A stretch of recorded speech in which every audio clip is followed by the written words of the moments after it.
Very good morning. In fact, it gives me great pleasure to be here with all of you. And I have been told that apart from the people sitting in the auditorium, there are other students watching this in some other classrooms or elsewhere. This hybrid mode gives us a better audience. Many thanks, Professor Javeri, Dr. Javeri. You thought it fit to invite me. And of course, GSFC University feels like home. I'm on the board, as some of you probably know. I live in the same campus, so quite often see the university, many of the students walking around, and have attended a couple of meetings in the campus also. I, of course, do get a chance to interact with Dr. Javeri, Mr. Panchal, and the President, Mr. Taneja, quite often. But this is the first opportunity for me to come and interact with the students. So I look at this as a great privilege and an honor, and more so. In fact, we had a casual interaction wherein Mr. Taneja suggested that why don't I deliver a talk, and I was open to the idea. And when we had this discussion, Dr. Javeri, I did not know that you are planning to start such an important mega talk series and bestowing this honor on me. So, yes, it's a great privilege. Thank you so much. Now, why did I choose to talk about the state of Indian economy? Because this discussion took place about 15 days back. And you are all aware, all of us watch TV, social media, and the big news in the last 15 days has been the economic survey and the budget which followed the day after.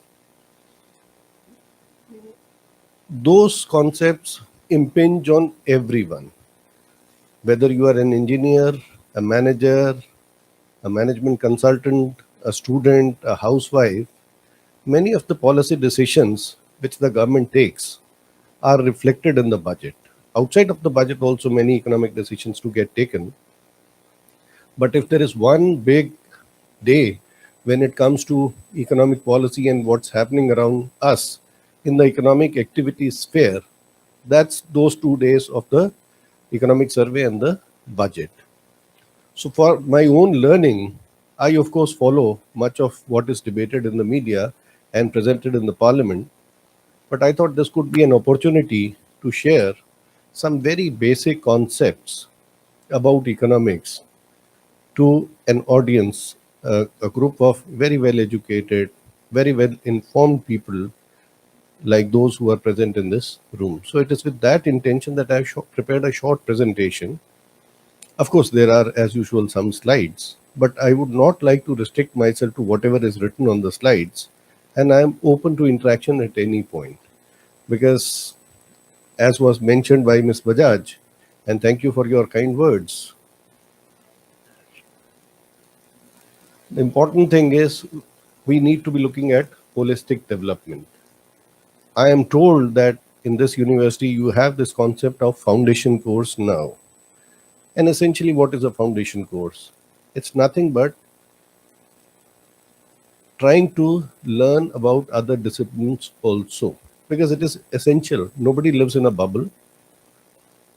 Even if you are the best engineer in the world, and I am MD of GSFC, as you know, I have some of the very best engineers that the country has produced. But as they rise up the ladder, let's say the executive directors that I have, there are 4 of them, and 2 of them are engineers. They are required to take decisions based on prices. Which is the most important challenge facing this company right now, or any chemical sector company? That's the price of the natural gas. I'm sure you are quite aware. So if a person is good only in the technical skills, but once he reaches a certain level, a senior manager, a general manager, an executive director, designation is not important. The point is, those decisions are not merely based on the technical skills. You have to look at other aspects also. That broadly is what is called the holistic view. Therefore, it is important for all of us to keep our ears and eyes open, learn more about subjects that we don't specialize in.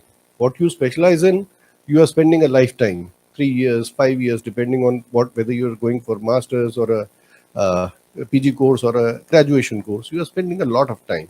So that in any case you would master, but you need to learn about other subjects also. So I would say that since Professor Javeri, you have designed this program of knowledge sharing through engaging talks and immersive joy of learning, the idea should be to go beyond your core competence or the core subjects which are being taught, because only then they will absorb from other sources. In any case, you must be having the finest faculty and they are focusing on the core competence. Therefore, this whole concept of foundation course, holistic learning, cross-disciplinary studies, call it by whatever name, it is absolutely essential. Now I'll get down to the topic that uh, I've been asked to talk about. I'll move there.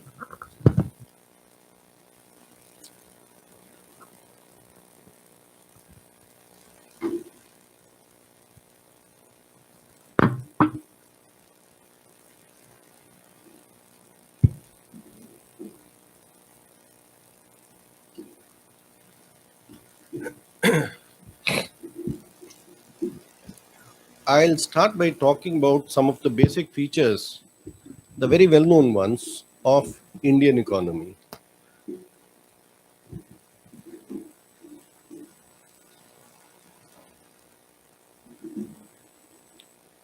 See, the first one is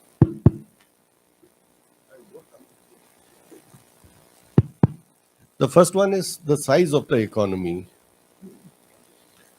In media, we have often been hearing that India aspires to become a 5 trillion economy. What does that really mean? Essentially, how do we measure economic activity in a country? It is measured by the gross domestic product. Now, currently, and what exactly is gross domestic product? It's nothing but value of goods and services produced in an economy over a period of time, generally taken to be 1 year. So all economic activities are captured in that, be it the production which is being done by GSFC, or as part of services sector, what GSFC University is contributing, or let's say the bottle of water is being produced by Bisleri, or the sanitizers that you have. If you add value of all economic activities, goods and services produced, the crops which are being produced in the agriculture sector, the mining which takes place, the exports that happen, some production has to take place for that, the financial services which are rendered by different fintech companies, the IT services by Infosys and TCS and companies like that, you put together, give a value to that activity, the summation of that is the GDP. Currently, India's GDP is close to $3 trillion. And when you divide that by population, our population is currently, as I have mentioned in this very slide, about 1.37 billion. So you arrive at a number, that number is called the per capita income. Our per capita income is currently around $2,100. During the pandemic, the first wave, it actually went down. Again, it has rebounded. We'll talk a lot more about that. Why is this number needed? One, of course, when you are measuring progress, you need to look at time series data. So you make this compilation year after year, and then you know where you stand, whether you are growing, you are stagnant, what's happening with your economy within that in different sectors, what seems to be happening, right? So for measurement, it's absolutely essential. And absolute numbers are not really that important as they are. You need to look at per capita income, because today India and France have broadly the same GDP, about 2.9 trillion, both of these countries. India is currently sixth, sometimes France is a little ahead, but then the population of France, it's not even 5% of India's population. So absolute comparisons don't make much sense. What you have to look at is the per capita income. Indian per capita income is 2100. Incidentally, China, which started with about the same per capita income as ours in 1980, started the reform process, that is. Currently, the per capita income of China is $12,000 plus. So they have moved ahead. We have also done very well. We were not as rich as this. So 3 trillion, it's a big achievement, but we aspire to be, as Honorable Prime Minister and Government of India has repeatedly stated, we intend to reach the 5 trillion target very soon. 5 trillion would essentially take us to the fourth position. A little more, around 6 trillion, would make it the third largest economy of the world. And that is the minimum that everybody is expecting from India.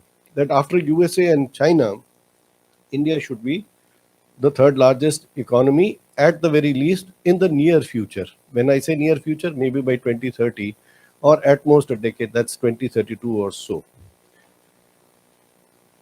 Then the second component that we need to look at very closely is the sector-wise composition of GDP. I've written oblique GVA.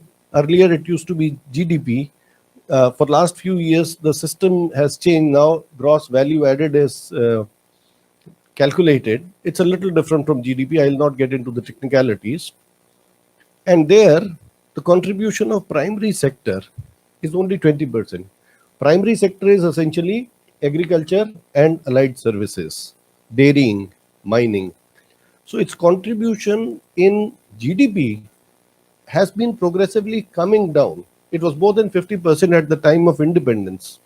Even now, and many of you were till recently in school, when we are asked to write any essay on India, we generally start by saying that agriculture is probably the most important sector in India. It is in many respects, and we'll talk a little about that later. But when it comes to the contribution to GDP, it has been progressively coming down. And now, in fact, agriculture by itself, the contribution is about 16%. That's all. The contribution of agriculture in India's national income is just about 16%.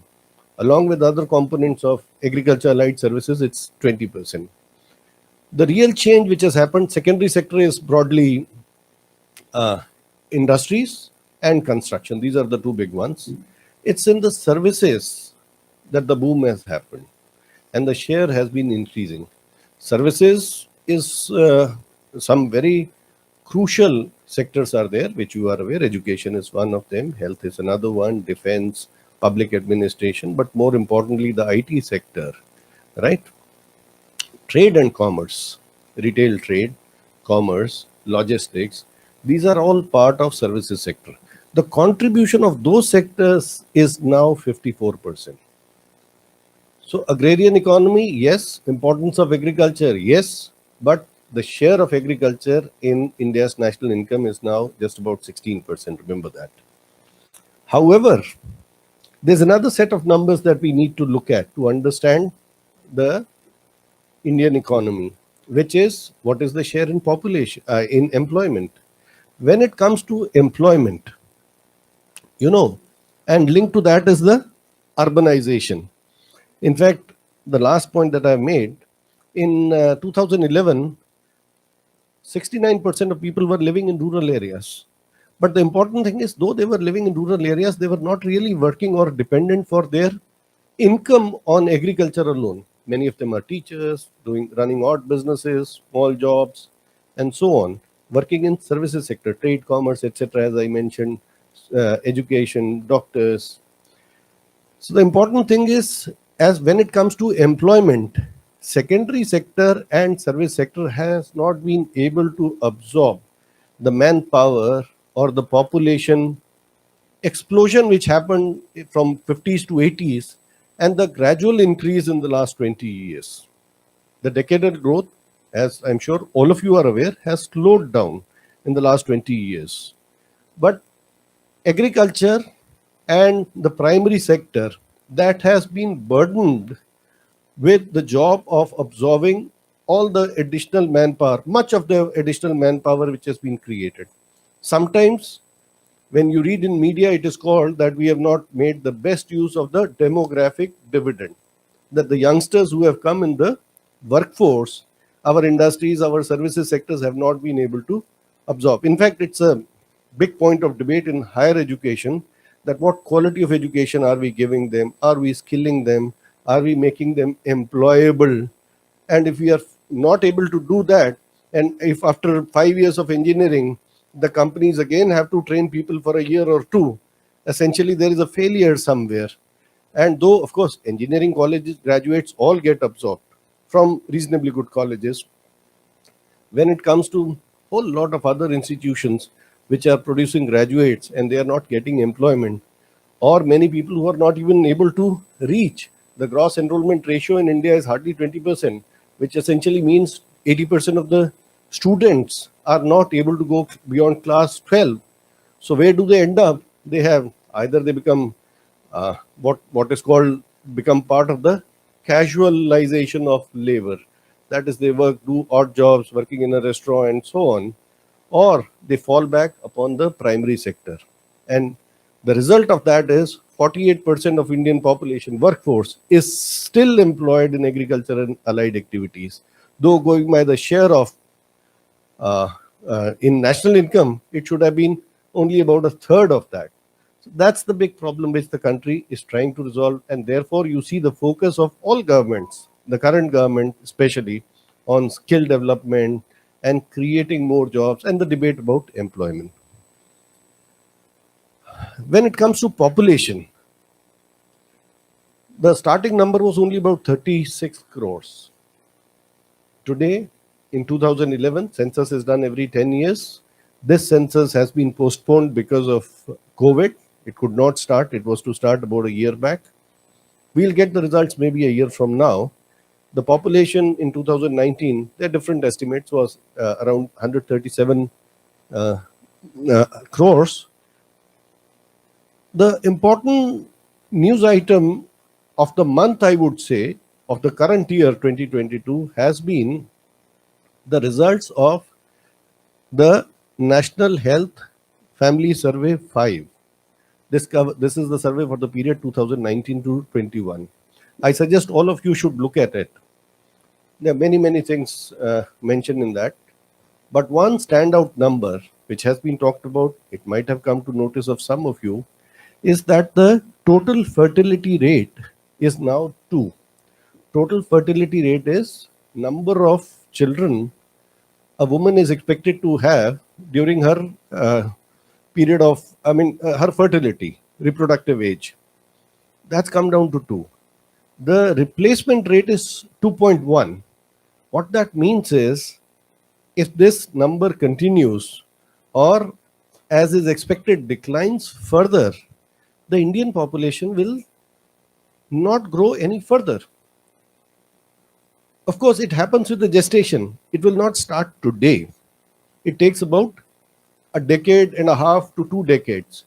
So what this number means now, and this NFHS survey is Government of India survey, so there are no doubts about the numbers, that the Indian population will stabilize much faster than what it was expected to.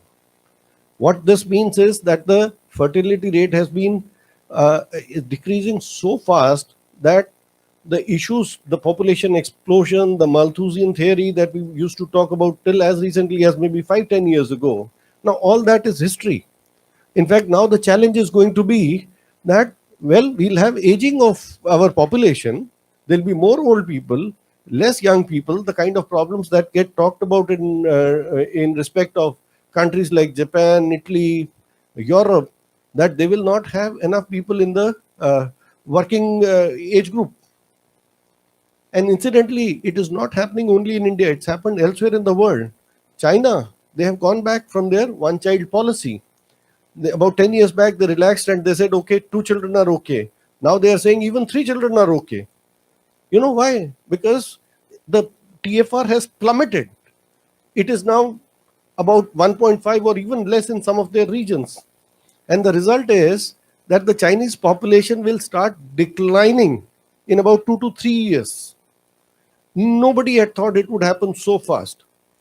So, when it comes to population, we have a problem. Our population is so huge, we have to cater to all their needs. We know we are short of resources or with having limited resources. So it's quite a challenge to meet up with all the expectations of people to grow fast enough. And the first point that I mentioned, per capita income will grow faster only if population is growing at a slower pace or stagnant. But we already are facing this specter. Half the southern states, the TFR is around 1.6, 1.7. Telangana, Kerala, Tamil Nadu, all of them are in the range of 1.5 to 1.7. So their population is likely to decline. It will have economic consequences, it will have social consequences also. Because some of regions of the country are growing much faster when it comes to population, some are growing slower. And then, of course, given the representative democracy that we have, other issues will also arise because of that. So these are basically the key features of Indian economy, which will give you a flavor of some of the important aspects. Now, when it comes to our economy, the challenges, COVID has been the big thing for the last couple of years. All of us, even at a personal level, have faced many challenges. Some of us lost our relatives, first wave, second wave, third wave. I'm sure maybe half the people in this room might have been infected. I've been infected once, some people infected multiple times, at least twice. So there's so many challenges, and it has impacted every sphere of our life, not only health. And economy has been very badly impacted. Many of us in this room have assured income, so we have not been hit as badly as those who are working in the informal sector, and the repercussions have been far reaching. There have been three waves so far. Let's hope this is the last one, but who knows? The problems which have been emanated from that is one, of course, there have been supply chain disruptions. China has become a very important part of global economy. We talked about our GDP of about $3 billion. China is close to 13, anything between 13 to $14 billion. So it's that large. In global trade, its share is even more, 15 to 20%. In many, many commodities, it dominates the trade. And in the current year, because of its policy of zero tolerance to COVID, abruptly, when it chooses to, it suddenly stops exports. So we are terribly short of many commodities. GSFC itself, we are marketing a few fertilizers, water soluble fertilizers. Those are stuck in Chinese ports. It's just not coming. Fertilizers, they were running short. They stopped exporting many of the key fertilizers which have been satiating the global markets. So those are not available. We know automobiles, some of the parts are just not coming from China because of Olympics. They wanted to keep their environment clean. So last couple of months, they had shut down their plants in some of the areas where, in the neighborhood of Olympic Village or the city where Olympics are being held. Their ports are choked. So for all those reasons, there are supply chain disruptions. The price of containers have gone up multiple times, unheard. Until 3 years back, shipping was in distress, shipping industry. Now the problem is you can't get a ship to get your produce to your country. And that's happening to all countries, not only to India. So those disruptions have caused havoc to the economy. Then there is this other issue of global unprecedented inflation. You know, the inflation rate in US, I'm mentioning US. One, of course, it's the most important country in terms of GDP, number one, $20 trillion. And two, because historically inflation has been very low in USA and Western Europe. It's been 2%, 3%. Japan actually is close to zero. In USA, since 1980, the highest inflation rate is prevailing currently. It's about 7%. Those kind of numbers you only hear in underdeveloped countries, never in US, not in last 40 years at least, right? Why is that inflation happening? It's happening in, of course, Europe also, and some of the countries which are otherwise fragile, countries like Turkey, Argentina, Pakistan, Sri Lanka. It's in double digits, 20% in Turkey, and so on. But why is it happening in US and much of the developed world? It's happening because of COVID. You want to say something? I'm open to taking any questions at any point. Yeah. And that's for everyone. In case you wish to interrupt or talk about that, even if you wish to share your observations, that's fine. That's happening because all countries have infused a lot of liquidity because they wanted to create safety nets. COVID happened, people lost their jobs. No country would allow its people to kind of go hungry or be deprived of services that they are used to at whichever level they are used to. So all of them, all the governments, they said, to hell with inflation, we'll pump in more money, we will give money, doles, which has never happened in US. They gave doles, $1,000 to each person, right? That kind of money. Unemployment benefit to as many people as wanted. Businesses closing, okay, we'll give you money for your salaries, 90% of your salary bills we'll pay. So they pumped in huge amounts of money in their economy. In fact, as recently as October, the U.S. Senate they have a very polarized polity presently. The Democrats and Republicans don't see eye to eye, but even in these times, they passed a bill for about $1 trillion. So that money will go into the economy, and before that, they have been pumping hundreds of billions of dollars. So if you have X amount of quantity available in the market, think of the GSFC market. Now, there are maybe two or three grocery shops there, and they have X amount of commodity available with them. Suddenly, Professor Javeri becomes a very kind man and gives you 3,000 each, and all of you land with that samosa wala. The point is, the first day samosas will run out. Second day, he would be tempted to increase the price because apart from other things, his helper will not be enough. He'll have to hire three more people. They will ask for higher wage. Something else will become costlier. Wherever he goes to buy his raw material, that fellow will feel the pressure, and supply is not enough. So this is nothing but demand-driven inflation. So that's happened in US, and that's happened across the world. Suddenly, too much money is chasing the same amount of goods. And the bigger problem is it's too much money chasing the same amount of goods, and those goods are not coming because there are supply side problems. China is not willing to send many of the commodities which it was sending at the earlier levels. So, one, the demand has gone up. On the other side, it's essentially economics starts with microeconomics starts with demand and supply, and all of us understand that. Very basic. At the same time, there is too much liquidity in the market. The supply of the goods is curtailed. So the natural reaction is inflation. So that is a very big problem. The how do policymakers react to it? When it becomes too much, when it's starting to hurt, when inflation is 7%, the implication of inflation is that people with fixed incomes, if you are earning 1,000 rupees every month and your income doesn't change and the price is double, then essentially you can buy only half the amount that you were buying earlier. That's the meaning of inflation. So people with fixed income or where incomes are not growing as fast as inflation, they hurt very badly. And then there is obviously social stress in the society. People come out, they protest, and so on. The policymakers' response is to taper the liquidity which they have introduced.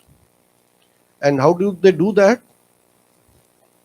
If at any point it gets a little technical, please let me know. We can go back to some very general discussion. How do countries respond?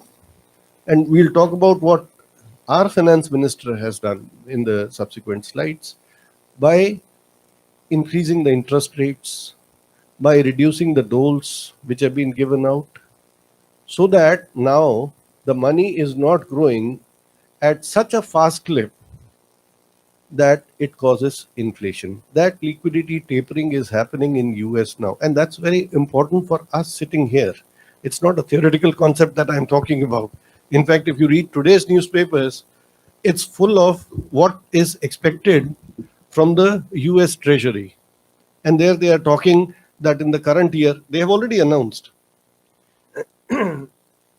that at least 4 times this year they will raise the interest rates. Interest rates, once the interest rate in US goes up, the consequence of that is companies will find it more difficult Now, as budding MBAs, do we have some MBA students in the class? BBA students? All right. You must have studied, or you are going to study, that IRR becomes very important, internal rate of return, right? So when you are doing that calculation, you are looking at expected flow of incomes over a period of time. And how do you kind of calculate it? You need a deflator or the interest rates. So if the interest rate goes up, essentially the cost of capital goes up. Then your IRR comes down. So many of the projects which today are viable, if I go to the bank, today I have to set up some ammonium sulfate plant in this company. The price tag is about 120 crores. We did our IRR and we found a number close to 10%. My cost of capital is 8%. If I go to the bank as GSFC, borrow from them, they happily give it to me at 8% or even lower. We are a good company, debt-free company, so we get it at 6%. My return is 10%. I am happy. I go for that investment. If tomorrow that interest rate goes to 12%, will I borrow that money? Is that project viable? So US has said our unemployment rate is close to zero. There are not enough takers for the job for two reasons. Why? Economy is booming because too much money has been pumped into it, and two, because so many doles have been given that many people who otherwise would be in the labor force are not interested to come and work. So now they are withdrawing and they are raising the interest rates. And the result is what has happened in the share market yesterday and day before. Yesterday it went down by about 1,000 points, right? Why? Because foreign institutional investors are taking their money back to USA because they are expecting the interest rate increase will be announced any day. So we can park it there and we can earn a higher interest rate. So the impact of liquidity tapering in US, it has impact for everyone. Sitting here, our share prices would be impacted. Another reason for inflation, apart from the supply side constraints and the excess liquidity, is the volatile energy market. Yesterday, prices of crude were at a record for the last 6 years, about $92. If it continues to increase, it kind of puts a pressure. Fuel and energy are essential for a host of other activities, as you can figure out. So once the price of crude goes up, then naturally all other prices are impacted. Natural gas is also linked with it. So are a whole other range of derivatives. And in any case, once the price of diesel, petrol goes up, the transport cost goes up, and that also causes inflation. Another challenge for us is that the fiscal deficit. Now, what is fiscal deficit? It's nothing but the difference between what the government is earning and what it is spending, right? Both revenue and capital expenditure. India aspires to be in the range of, when it comes to fiscal deficit, there is a fiscal responsibility bill which has been passed by the parliament. India aspired to be in the range of about 4%, actually even less, 3.5% by this time. However, COVID, of course, made it impossible to stick to those numbers. And like rest of the world, the Indian government also responded, gave away a lot of money, and because of that, the fiscal deficit numbers have gone completely out of shape. But when you have fiscal deficit, it imposes other problems. When the government is borrowing, it has to repay. And if out of your income of 100, you are making interest payments of 7, let's say 30, you are left with only 70 to use for all other administrative expenses, defense, education, health, and the developmental works, the capital infrastructure that you need to create, and so on, the metros, and all other projects that government aspires to do for its citizens. So high fiscal deficit in the very near future, in the medium term, puts a problem for the government. Therefore, it has to be contained. And our fiscal deficit after 2020 ballooned like rest of the world. Now it has to be brought down back for the current year. the numbers which have been declared by the government are 6.9%. Next year, it is targeted to come down to 6.4%. What essentially that means is government is now going to cut down on some of the schemes, some of the expenditures that it has been making. It has to keep some kind of a control over its fiscal balance.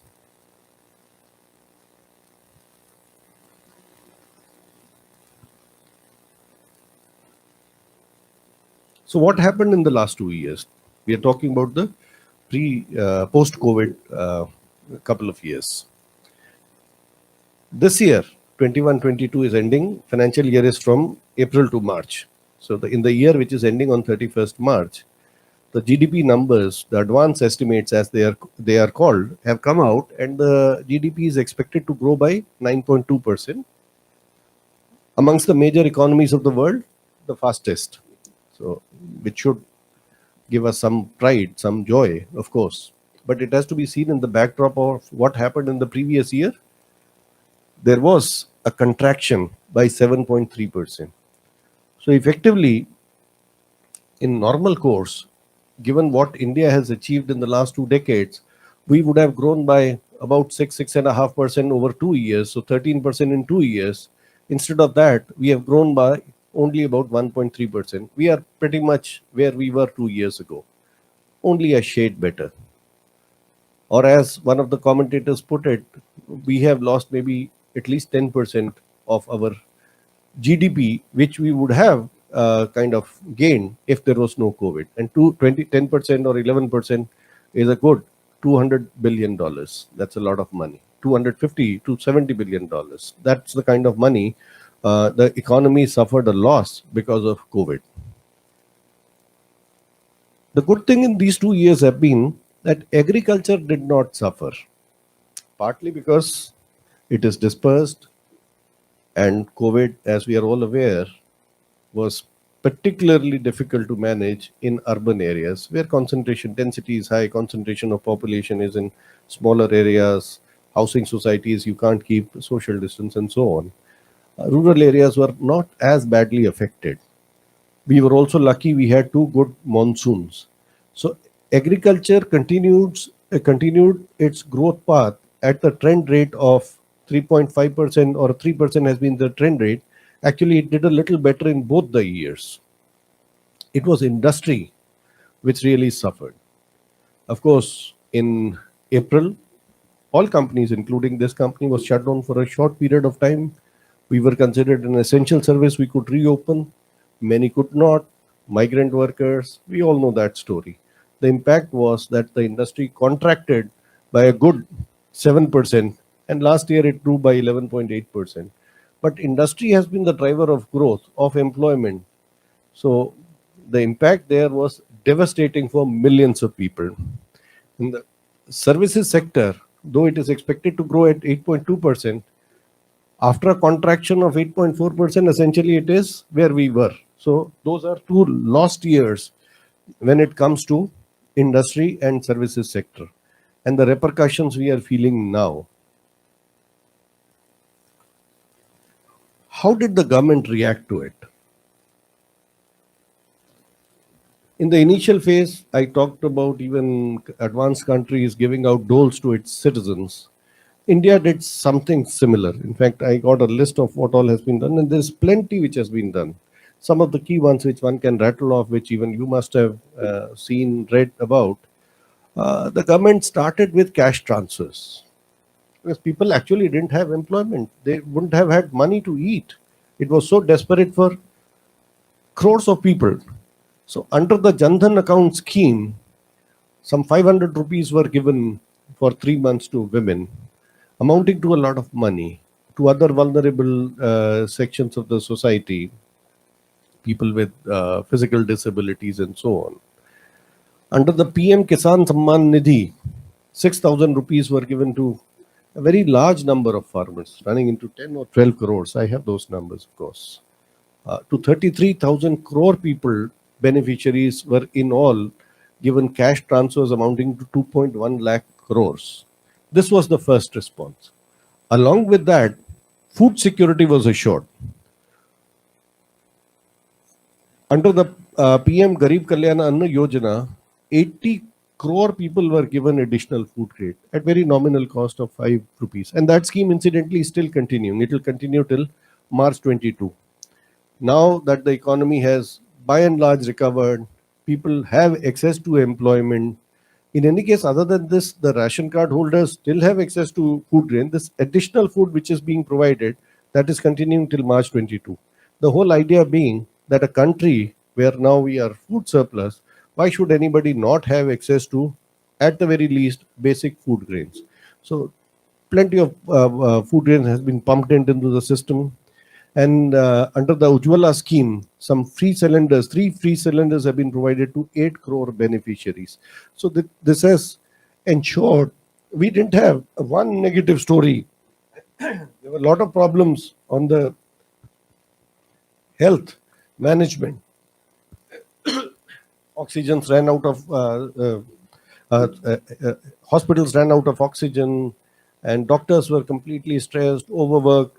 Hospitals were overwhelmed. All medical facilities were overwhelmed because it was unprecedented. But even during such difficult times, there was not a single story about anybody going hungry. And why did that happen? It happened because of the additional food grain which has been provided to 80 crore beneficiaries, the additional cylinders which have been provided, and so on. And one nation, one ration card was that migrant labor who start from Bihar and end up in Punjab or wherever in Gujarat, and their ration card is listed in Bhagalpur. Do they have access to rations? There were problems. So instead of that, the scheme of one nation, one ration card was introduced. So now they had access to food everywhere. Another important problem was the credit, especially to marginalized sections, the urban street vendors, the Khomchawala, small vendors standing outside our gate. Now, 2 months because of curfew and all, they didn't have any income. So suddenly, if they even wanted to restart a small business, they needed some money. So under the Swanidhi scheme, 10,000 rupees in the first phase was provided, 20,000 to each one of them in the second phase, and so on. And there was a suspension of initiation of corporate insolvency for 1 year from April 22, March 21. When it comes to employment, a lot of people migrated back to their villages, the rural areas or the towns, small towns they came from. But once they went there, initially all those governments were very helpful. They gave out, the government of India gave out cash rolls, and those governments also tried to support, but that's not enough. What the government then did was it fell back upon one of the programs that we have, the Manrega, Mahatma Gandhi Employment Generation Program. Under this program, any laborer can ask for employment for up to 100 days. The outlay of that was increased by a percentage of maybe 50-60%. Last year, the government of India spent more than 1.1 lakh crores. In all, in 2 years, 2 lakh crores have been spent. And this was at least double of what was being spent before the COVID era. So this program at least ensured that anybody, any able-bodied Indian who wanted to work had access to at least 100 days of employment, and that generated enough income to keep them going. In fact, this year it is being, the word that I used earlier, is being tapered off. The current allocation, the allocation in the next year's budget is actually down to some 70,000 odd crores from 110,000 crores. The idea being that now that the economy is back on rails, people have access to their earlier employment opportunities. So many of the people will not use the facility of Manrega. I know from my own example, experience in working in the government, that during last 2 years, Gujarat, which never really used Manrega program much, suddenly found the need for it, because even in rural areas of Gujarat, there was some extra distress, and there was, if nominal, loss of employment opportunity. Under housing, a very large number, those numbers are before you, some 30 lakh houses were completed in rural areas and 19 lakh. Incidentally, Construction is one of the big contributors to Indian economy. Today, it contributes about 7 to 8% of GDP. Juxtaposed against the number which I mentioned for agriculture, about 16%, it is quite large. And urban housing not only gives employment, it also makes life much easier for the first generation migrants. And under the PMAY, the size of the house is small, the cost is lower, it is further subsidized by Government of India. Therefore, people get access to housing, which is one of the essential needs for any Indian. Then, of course, MSMEs are micro, small, medium enterprises. Initially, a moratorium was placed on their interest because they didn't have the capacity. There was no revenue coming. So a moratorium was given by RBI mandated and directed the banks not to charge interest for about 6 months. And later on, since they were still not financially viable, an emergency credit line guarantee scheme was introduced under which they could borrow from the banks. And banks would always look at collateral or viability. But in this case, Government of India said, even if they default, we stand by you and we'll repay the banks. Luckily, the defaults were not many. The scheme worked, and now MSME sector slowly, gradually, I think it is back on rails. There are still some issues. Another 15 minutes, Professor Javeri? Yeah, that's your wish. I don't know whether the rest of the people are finding it exciting enough or interesting. Now, two, three issues which are being talked about, and there are different views on it. One is, of course, whether the recovery is K-shaped or V-shaped. V-shaped essentially would mean that we came down and we moved up fast enough, which is wonderful. There is a view it is V-shaped, but some of the critics, they say, no, it is K-shaped. What does K-shaped mean? That, okay, we had reached this point, but half the population, the richer ones, the corporate groups, which have rebounded very well, which are reporting record profits, and therefore we have record corporate tax being paid. They moved up, they zoomed, upper part of the K.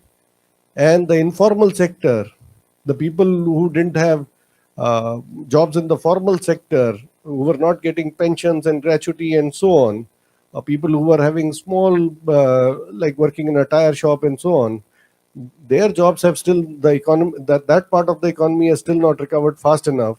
So if anything, they are regressing, and it is like this. So one segment of the population has gained enormously, and therefore you notice that inequality has increased, which is a fact. And there is another section of the economy which is still struggling and struggling badly. Therefore, the demand is, in fact, if you read, I was reading the Indian Express today, on the editorial page next to it, one professor has written that this social safety network, which is being withdrawn, or the liquidity tapering, which just because the developed world is doing, we should not be doing fast enough, it should be continued. Why has the allocation for Manrega been reduced? It should be kept at the same level, if not enhanced, and so on. That those benefits should continue for at least some more time. So there is a debate going on. You can choose either side. So that's one issue. Related to that is tapering of the safety net, the welfare measures, like free food grains will continue till March 22. Should it continue beyond that? Of course, the government response is very clear. This, if you've been watching the debate on the TV, the government spokesperson or the secretaries who come from the Ministry of Finance and represent Government of India on the TV debates, they had a very simple answer, that if there is still need for Manrega, more money for Manrega, we have a revised estimate, we'll give you more money. Right now, our anticipation is that in view of the recovery so far, there won't be enough need. Therefore, budget, what we have projected is the estimated expenditure under Manrega. So if people are still struggling, and Manrega is a demand generated program, anybody can go and say, I want work, and government is duty bound by law to provide that employment up to 100 days. So if there are enough number of people wanting that employment, we'll increase it again. Similarly for vaccination, some of you might have noted Last year, Government of India spent some, because all the procurement that took place, some 30,000 crores. And this year, budget estimate for the next year, that is 2022-23, is just about 5,000 crore. So again, the government had the same to say, that we have already given 150 crore doses. These many people have already got double vaccination. So the expected numbers are lesser next year. But if there was to be a need, we will increase it. But this debate is going on, that whether we are kind of withdrawing the safety net too fast. Do we need to continue it for at least some more time? There's a problem, of course, that capacity utilization in many of the industries is still only about 60 to 70%. So while the large industry, the big industry has recovered very fast, and they are reporting fantastic results. GSFC, since you should be interested in GSFC because it is the GSFC University, and GSFC continues to provide some support to the university, and will do so only if it does well, has reported the best 9-month quarterly report, third quarter results, and 9-month results, the best ever profits in its history recently. Similarly, GNFC, all the companies, it's just an example, all big groups seem to be doing very well, reporting fantastic profits. However, the capacity utilization in many sectors is still about 60 to 70%. So there is a dichotomy there. There is a problem there which needs to be addressed. Another feature of Indian economy which is very worrisome is that when it comes to the formal sector, and what is formal sector? Essentially, formal sector is one which has PF registration, the PSUs, the government, the defense forces, bigger companies like having more than at least 10 employees and having PF registration, like Tata's and you name it. That's only 10% of Indian workforce. 90% works in the informal sector, where the safety net, the health benefits, all those are absolutely missing, absent. So that number is a challenge, and those people are still struggling. And the other issue, final issue, I would say, is that the inflation target of 4%. Government of India and RBI have an understanding. RBI is autonomous. The RBI does a whole lot of things, but one of the most important things when it comes to monetary policy is the domain of RBI. Fiscal policy is what government does. Expenditure, tax, revenues and expenditure. Revenues are nothing but taxation. Expenditure is what it spends on whatever you read in the budget. RBI is responsible for monetary policy. So in India, RBI is autonomous, and there is an agreement between RBI and the Government of India, wherein RBI has been told that it is your job to keep inflation in a band of 4% plus minus 2%.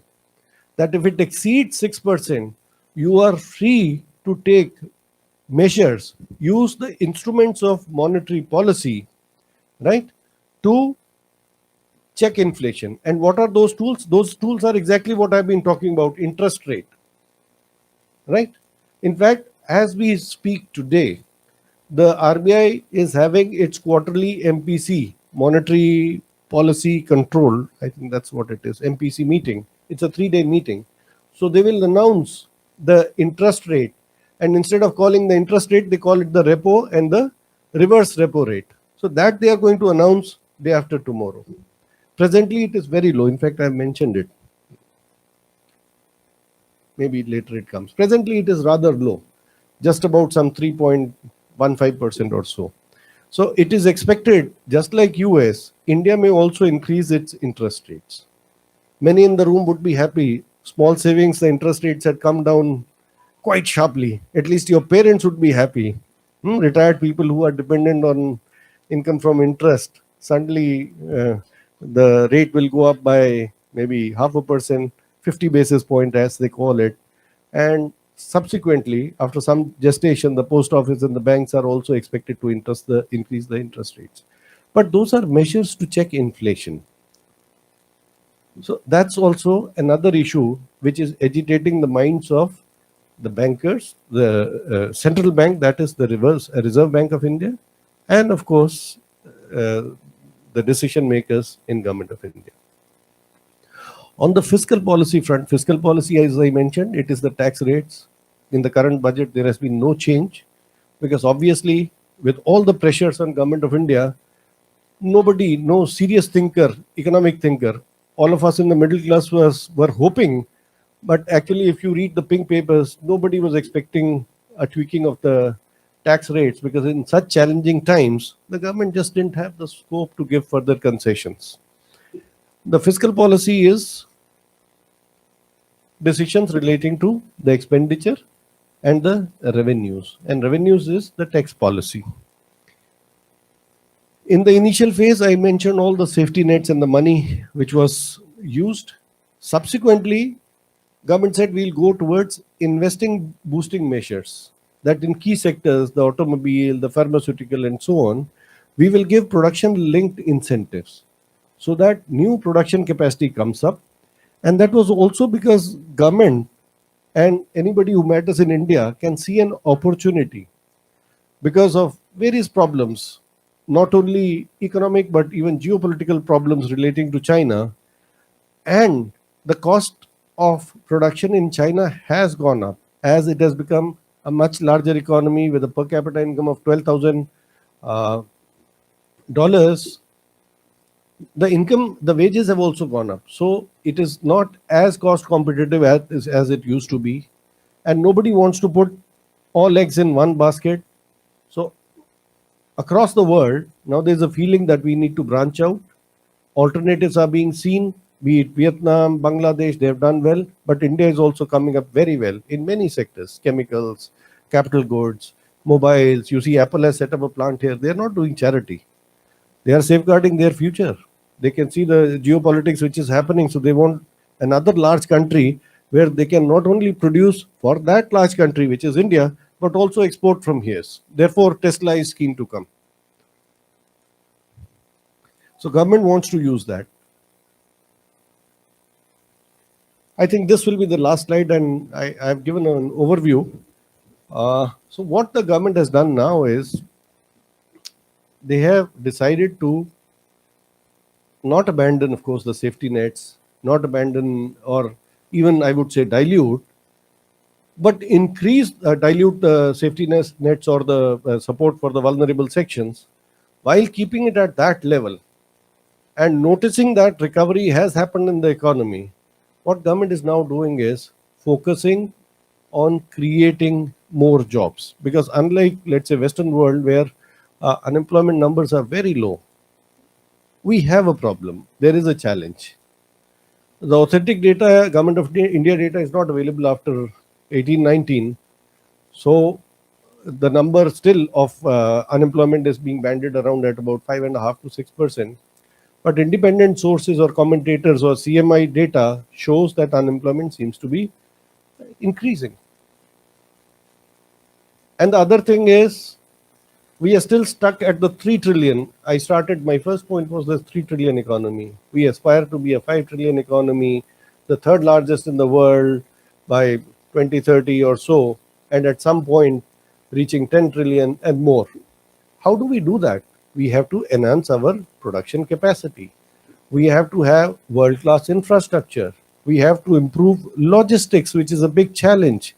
If it is going to take 2 days for my fertilizer to reach from here to Chandigarh, the cost it imposes, the time it wastes, I can't compete with China if my product takes 24 hours from here to, let's say, reach Pipavav port. It should reach in 12 hours.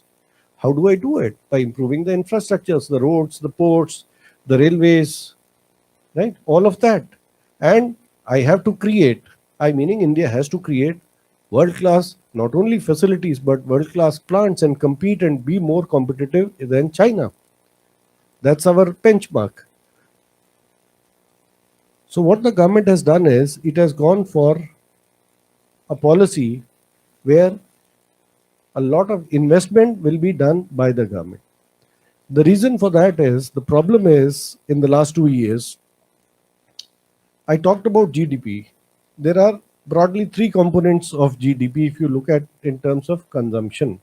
One is consumption, the other is investment, and then is government spending. So the private final consumption expenditure, it's stuck at 56% of GDP, which was the earlier level. One, incomes reduced. Second, even where incomes did not reduce, there is an element of uncertainty. People are saving more. They're not willing to spend because everybody thinks, like, in a very rational manner, that in case somebody in my family is afflicted with COVID, or if I lose my job, I have to find the money.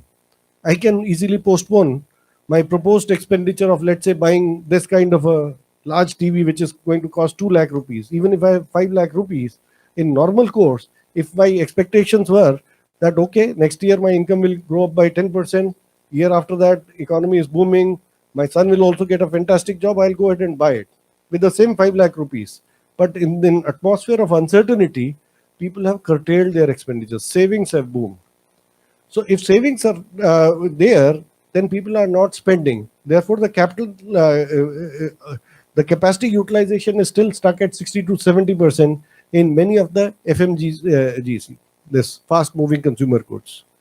In fact, today there is a report about Hindustan Lever. They have come out with their quarterly results, and it is being reported that though in value terms they have maybe increased a little, but in volumes they are not able to spend enough. People are just not spending money.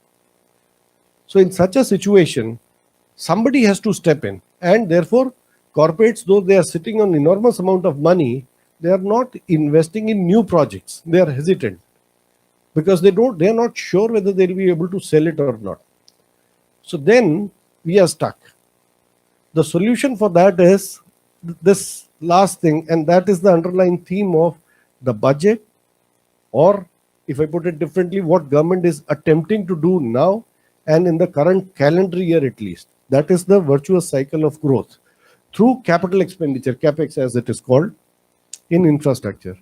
The idea is if Indian government pumps in a lot of money for projects like, let's say, metro in every city, roads, DFCC, uh, development of ports, all those capital expenditure, they will lead to demand for other industries. Obviously, if a major RCC road, Delhi Bombay highway is being built, which is going hardly 5 kilometers away from here, so bitumen, cement, if part of it is RCC, so much it will be consumed, and who's going to supply that? It will be industry.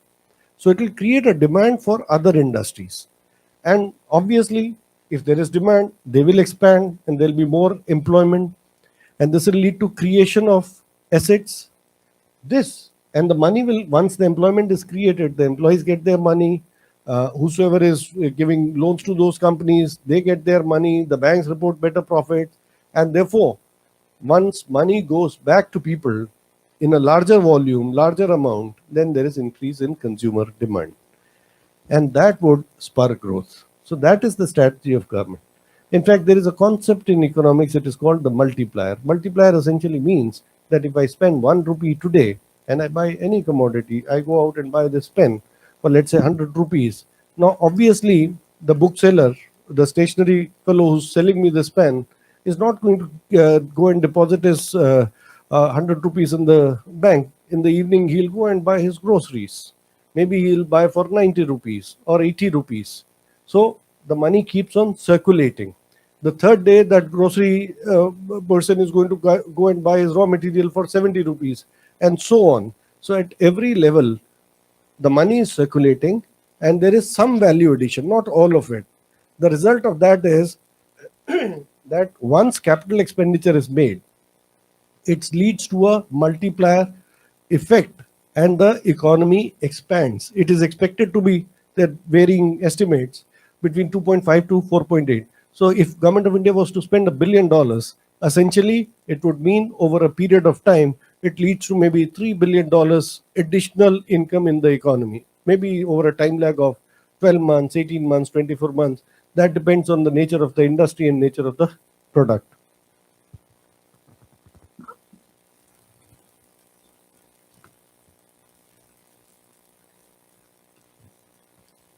Some good news also, or things which are helping the country right now. It's not all dire straits. One is, of course, balance of payments have remained in surplus. If you read about our neighboring countries right now, Sri Lanka is in serious trouble. India just gave a credit line of $500 million. They are having other issues with China, but more importantly, they don't have money to buy any crude. Indian Oil is giving them a credit line and sending them oil. Um, Pakistan is in serious trouble. It's before IMF right now for $1 billion, very small amount for us. We are sitting on a corpus of a 600 plus $1 billion, about the third largest in the world. So what it ensures is that even if there was trouble otherwise, we would still have enough money to buy crude and other trouble elsewhere. For example, Ukraine today is a flashpoint. Something can happen there. Prices may go up, but we have enough money to source our raw material for a long time. Second, if US, because of its policies, dollar was to strengthen, we still have enough cushion to kind of take care of our economy. So this $634, $1 billion, is a lot of money. Second, of course, which is well known, so I don't need to talk about it. Third wave has been less disruptive. Hopefully, it is the last. Even if there were to be other waves, if they are not as difficult as the second wave, we should be able to manage. Vaccination, we have done well. 1 crore people already have one dose, and the number is increasing every single day. The foreign direct investment is still coming into India. I mentioned people are hedging their bets. China is not as safe, or nobody wants, no big corporation in the world today, Fortune 500 company wants not to be in India. So that's a very positive sign for us. And export earnings have been doing well. The GDP projected, in fact, this is one of the rare times when the GDP projected by Economic Survey and by the Finance Minister in our budget speech is 8 to 8.5%, which is lesser than what ADB, IMF, World Bank are projecting. Normally, it so happens the outside agencies give a lower number and we keep saying, no, we'll do much better. But in this case, the government of India is being very conservative because they don't want to kind of build up expectations. But in short, we are doing well because on some fronts, at least, we are in a good space. We talked about inflation and all. I think I need to stop. So this is the very last slide which I wanted to, and this is kind of a summation of the points that we talked about. We'll do well. We have recovered by global standards. We are in very good space. We'll be the fastest growing economy. And this slide I've taken straight from Economic Survey, which was issued on 31st of January. These are the assumptions. You can take a call. We can debate endlessly. Whether this will happen or not, who knows? Monsoon will be normal. Oil prices will be in the range of 70 to 75. Today they are 90, 92. Nobody really knows what will happen with Ukraine, with Saudi Arabia, with Russia, what it does to the supply of natural gas to Europe, the impact thereof. China, how it behaves, whether it really wants to come back in the same way in the global trade, or it's changing its strategy. COVID, normal monsoon year. So there are many uncertain variables which are beyond the control of the government. But considering that we have done so well so far, despite the very difficult pressures which were there on Indian economy, I think we need to be optimistic. So GSFC had a good year. Hopefully Indian economy will have a much better year. With that, I'll stop. Any questions, I'd welcome that. Thank you.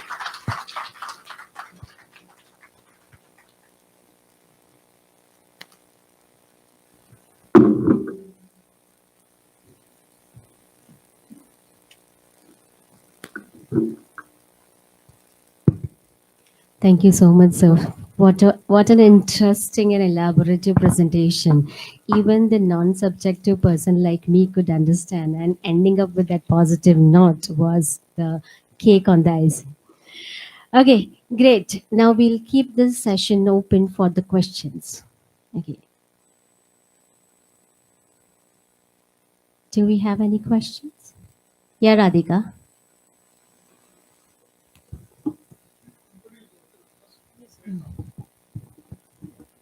So, good morning, sir. I am Radhika Bakshi from Fire and EHS stream.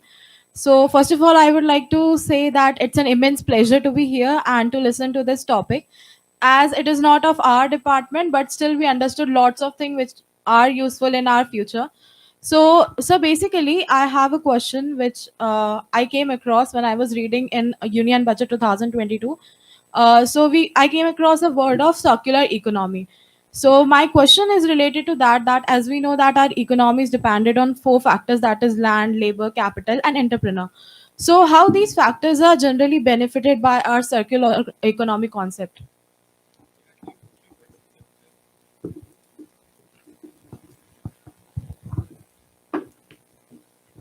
Yes, sir. You can ask. Yeah. Good afternoon, sir. Thank you for enlightening me for this about the Indian economy and the various initiatives the government has taken for this to build up the Indian economy.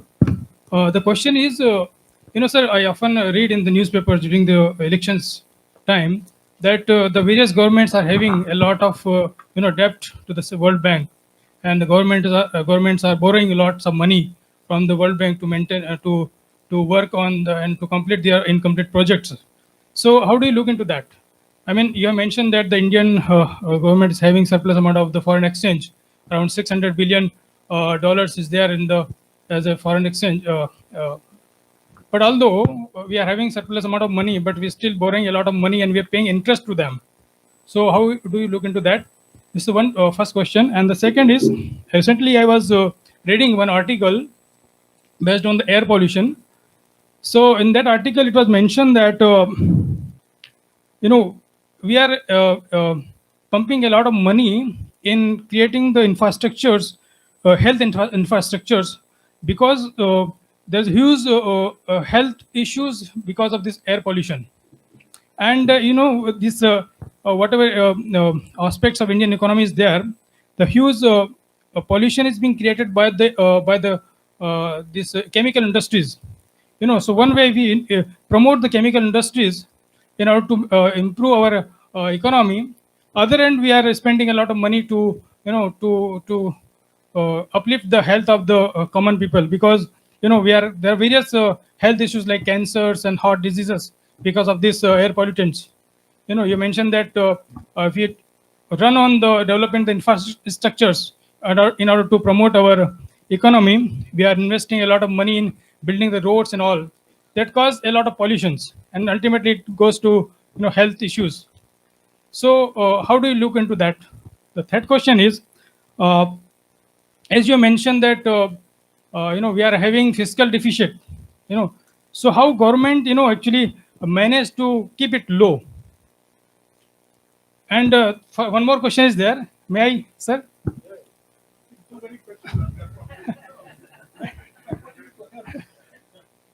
So last question, if you allow, sir. Yes. Actually, sir, government is spending a huge amount of money on various schemes like Manrega and all, and direct benefit. The government is directly crediting monies to the beneficiaries. But I could see that people like low level, like secretaries and all, they are taking advantage of the illiteracy among the people or are the direct beneficiaries, and they directly pick up their ATM cards and PIN code, and they are withdrawing the money and they're keeping the money with them itself.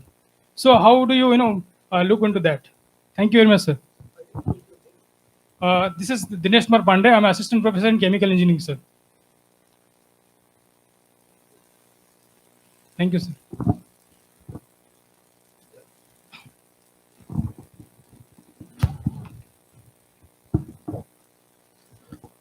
Good afternoon, sir. My name is Rajat Saxena. It was a pleasure hearing you. Sir, I'm from BBA stream, first year. I have a question that, according to recent data of 2020, WHO has said that India's immunization rate has been decreased from 91 to 85 percentage of child vaccines. So, are there any schemes, or what is the thing that government is working on to recover from that point? Thank you, sir.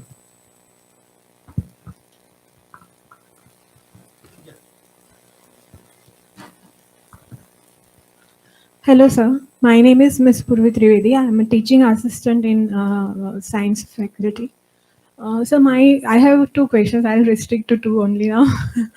One question is regarding maybe very fundamental one, that many reports are suggesting that the gap between haves and have-nots, that is the unequal distribution of income, is maybe one of the major concerns which Indian government should be looking into.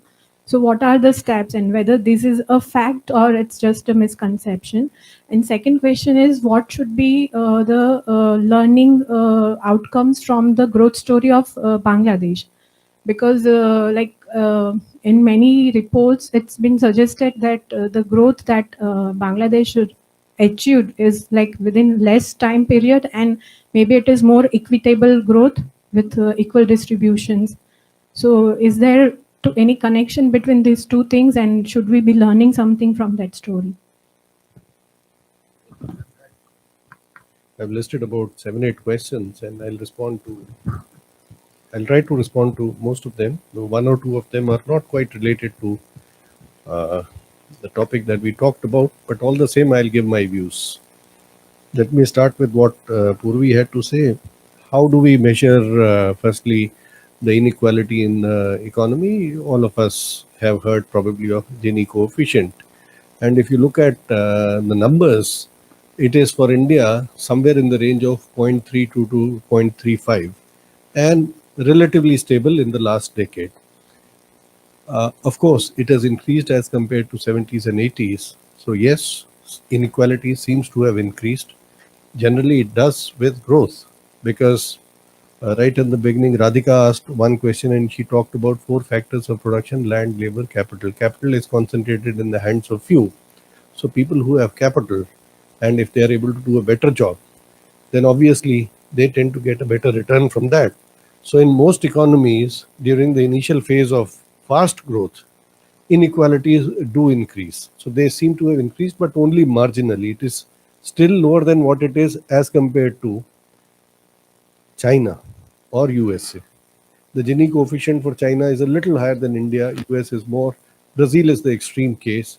So while inequality has increased, it's still not kind of out of shape, and we seem to be doing well. And therefore, there are a very large number of welfare programs which continue to be pursued by all governments, be it state or central. Let's say widow pension and pension for, or income support for disabled people, or rationing, or differential pricing for other many other categories of commodities. Even second class ticket being cheaper than the first class ticket or a AC ticket is because of those reasons only. There is some inequality, and there are people who are not able to pay the market price. So governments have to come out with welfare schemes and support people who are left behind. About Bangladesh, that's an interesting one. And in fact, it was a headline story recently that Bangladesh, last year, the per capita income of Bangladesh was higher than of India. Of course, that happened during the time when India lost much of its per capita income. It was about 1947 to be precise in 2020, if I do remember the numbers correctly.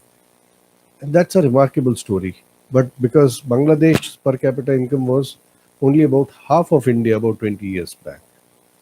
So that's a remarkable story. And it's happened because of number of reasons, most important of which is what I talked about briefly, which was that manufacturing is moving away from China, partly because the Western world wants to keep it safe and set up facilities elsewhere also, and also because China itself is not very keen with some of the industries, and they want to kind of move up the ladder of the value chain. So textiles in particular, Bangladesh along with Vietnam has emerged as the hub, and they've had policies where they have promoted large-scale manufacturing. In India, despite we having such a large production base of textiles for at least 100 years, if not more, and we are also a cotton producing country, our policies, our labor reforms are still not enough, and we don't have mega facilities where 2,000, 4,000, 10,000 women are working. What they have done is they have set up huge facilities where women have been employed, and because of reasons like that, of course, yet another reason has been that they have focused initially, like China, on the social indicators. The health parameters of Bangladesh are better than India for last 5 6 years. The per capita income they raised ahead of us only last year. But when it comes to infant mortality rate, for example, they are better than India. Despite, at least at that point of time, they were much poorer in terms of everything. Despite that, they focused on primary health. We have done very well in tertiary health. So we have medical tourism. People come to Ahmedabad for their kneecap replacement, right? And for other very complex operations, kidney transplant, and so on. Bombay, Delhi are of course even doing even better. So people from Southeast Asia, from neighboring South Asian countries, Africa, or even NRIs, they come back here for medical treatments. Bangladesh focused on primary health, and because of that, their infant mortality rate is lower. Their TFR is actually lesser than 2. So their population is also stabilizing. So because of all these reasons, female literacy is higher. Self-help groups, they came out with this concept of self-help groups, and the smaller banks, the cooperative movement, Grameen Bank, yeah. So because of, I had the pleasure of meeting, Professor Yunus I think he came in one of the Vibrant events a few years back, and it was quite a educative session for me. Very inspiring person, Grameen Bank. So it is because of those institutional reforms in health and education and their capacity to go through with the labor reforms, which we are still struggling, that they seem to have moved ahead. It's good for us because otherwise, the way they were having a population explosion, it was putting pressure on all our neighboring states. So much better that if a country in our neighborhood is doing so well. That's what. Radhika mentioned about the 4 factors of production and their interlinkages. I didn't quite fully understand the question in terms of how it is impacting on circular economy. So I'll refrain from commenting too much on it. As I understand, these factors of production, they get a reward, or like wages go to labor and capital gets its interest. So depending on the market conditions, if the question is linked to what Purvi was saying, there is a concern that is labor getting its due in the economic growth which is happening, or is it leading to inequalities? So that I have already answered. The other aspect of circular economy part could be the interrelation between the 3 sectors, the agriculture, the industry, and the services sector, and how they are interdependent on each other. So that's a different story altogether. For example, in the normal monsoon, if agriculture does well, like during the COVID time, and urban areas were struggling because the consumption had dipped, agriculture was growing, so it still kept the FMCG sector going, because there was growth there of 3% and 3.5%, which I was talking about. There is another third way the circular debt problem is talked about. That is generally what economic survey normally talks about. Because of the high leveraging that many of the companies have done in the past, they are not able to repay, and that imposes a burden on the banks, and that creates a different kind of problem. So that's another way circular debt problem is talked about. So I was not quite sure, but anyway, since this issue of circular debt has been talked about, I'll come and talk about it. What Rajat of course talked about, the immunization rate.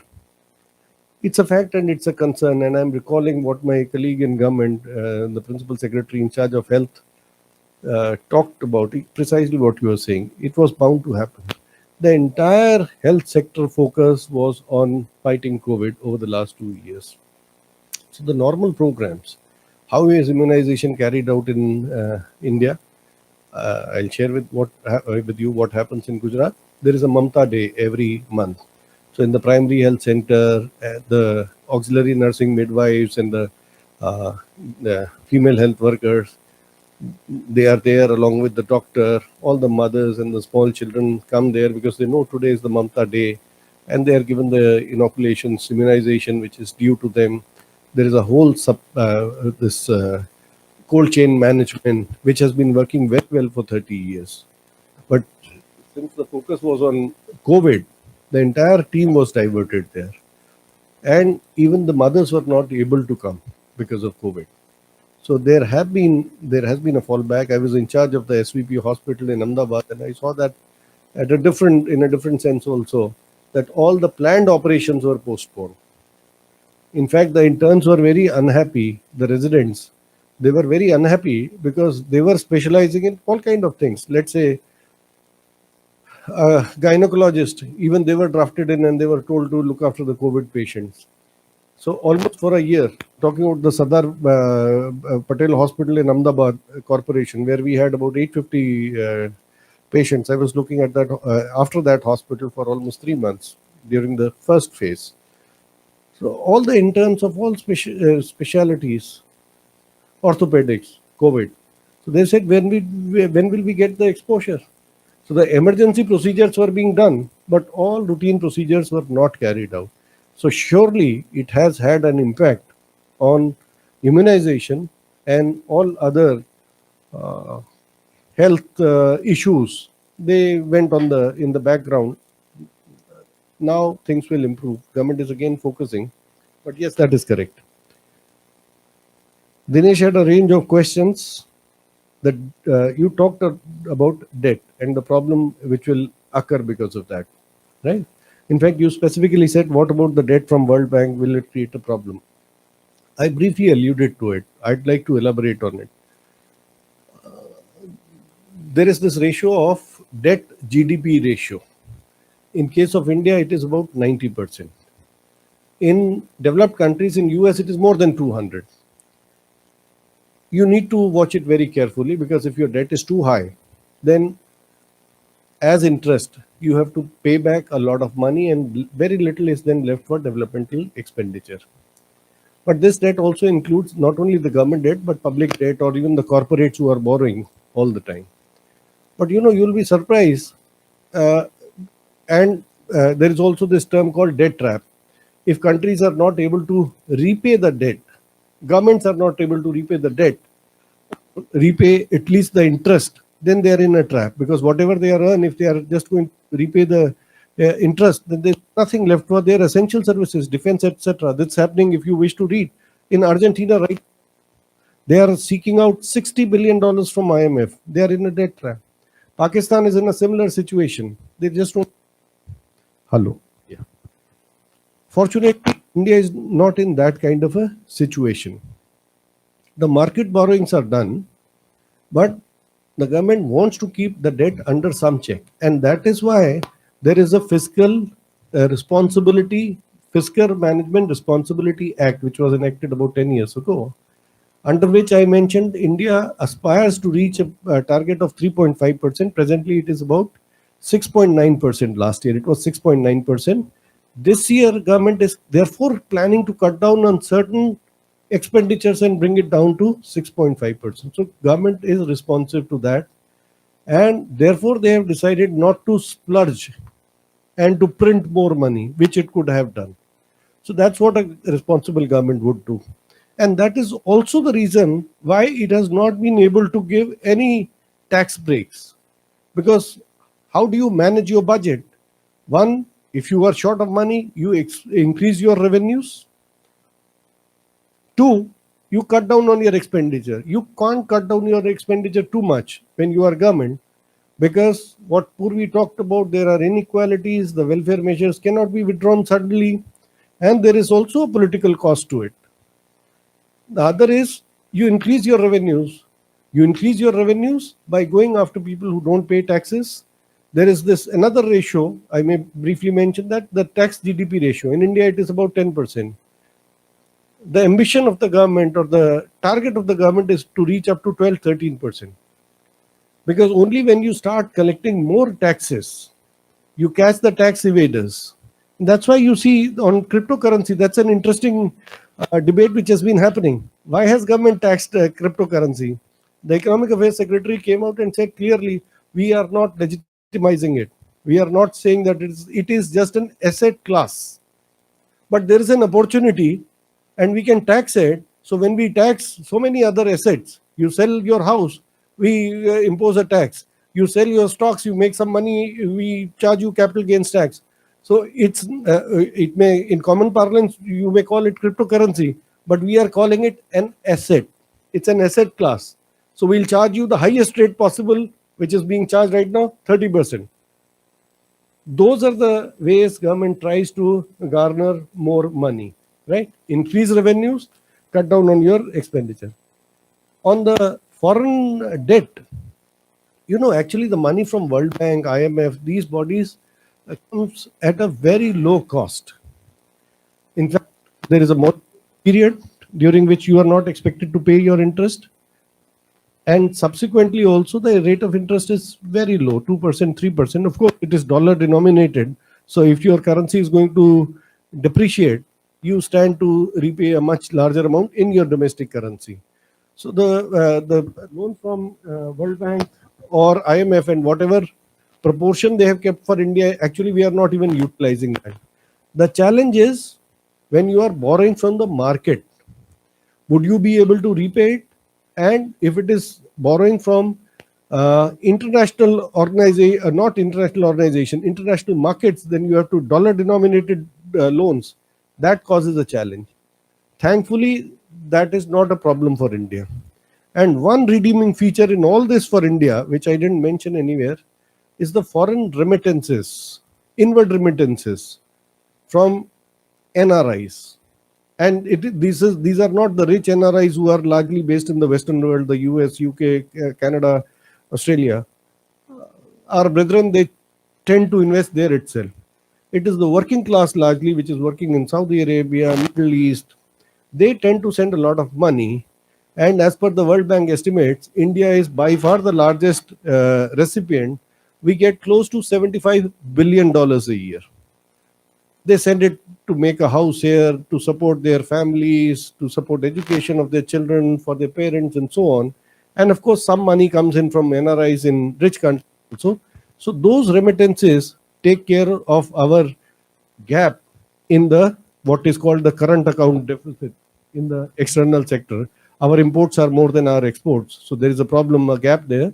But so far, we've been able to do well. Lastly, when it comes to repayments or the external sector, there is, and I've mentioned many times, so no need to elaborate on it, lot of interest in the India story. So the foreign industry is investing here. So that foreign direct investment also fills in that hope. So when it comes to foreign debt, it is high, 90%. It's not low. We need to be very careful. When it comes to fiscal deficit, what the government has called the glide path, they are saying from 6.9, we are bringing it down to 6.4 next year, and we'll gradually bring it down by 25-26 to 4.5%. So the glide path has been set. Now the difficult part would be to have the discipline to follow that path and not to come out with what is often called populist schemes or to throw money just to become popular. So that will be a challenge. Fiscal deficit I've talked about. DBT, ATM, I think that's a ethical issue. We pay, now all organizations, even I'm sure Dr. Javeri must be paying your employees through DBT. Now if the contractor is going to withdraw money, that's an ethical issue. That I think it reflects poorly on us as a society if some people are doing it. Anyway, I have no comments to make on that. The last point that you made was about the sustainability. Should we be promoting chemical industry, air pollution? There are huge issues. Sustainability, the larger question of sustainability you talked about, that's an entirely different debate, and I'm willing to talk about it at length But I think probably today is not the opportunity. The only thing I'll say is, as an ex-chairman of the State Pollution Control Board, the norms are there, the rules are there, the regulation is there. The point is, are we able to implement them fully? And that is not merely the regulator. That is not the pollution control that I'm asking this question from. It is the industry. For example, since you asked Mr. Pandey, you are in the, what exactly do you do? What is your specialization?